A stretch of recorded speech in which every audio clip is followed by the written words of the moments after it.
अहिल्यानगरमध्ये काय परिस्थिती आहे तेही पाहूयात। अहिल्यानगर जिल्ह्यामध्ये काल दिवसभर अनेक पेट्रोल पंप चालकांनी आपले पेट्रोल पंप बंद ठेवले आणि त्यामुळे आज अहिल्यानगरमध्ये पेट्रोल पंपावर रांगा लागल्यात।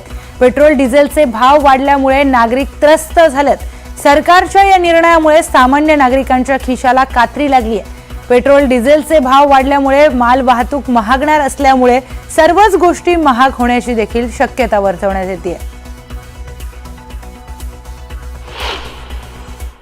जिल्ह्यामध्ये काल दिवसभर अनेक पेट्रोल पंपांवरती डिझेल पेट्रोल मिळत नव्हतं।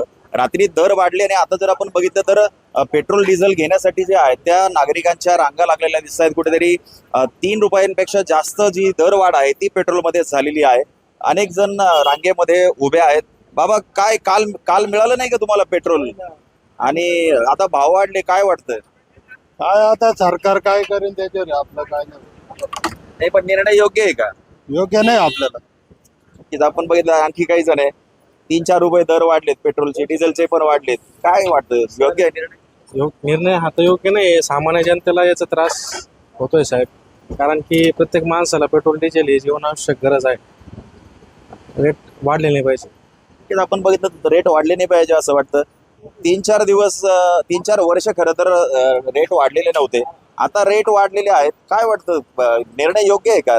रेट वाढवले योग्य नाही हा निर्णय। काय परिणाम होणार आहे याचा, काय वाटतं? याच्या आता परत रेट वाढणार आहे 15 रुपयांनी।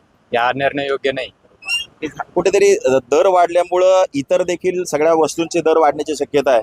महागाई देखील याच्यामुळे वाढू शकते। आधीच महागाई आहे आणि त्याच्यात पेट्रोल डिझेलचे दर वाढले तर इतर देखील सगळं खाद्यपदार्थ असेल किंवा इतर सगळ्या गोष्टी वाढणार आहेत। काय वाटतं निर्णय योग्य आहे? नाही, निर्णय योग्य नाही।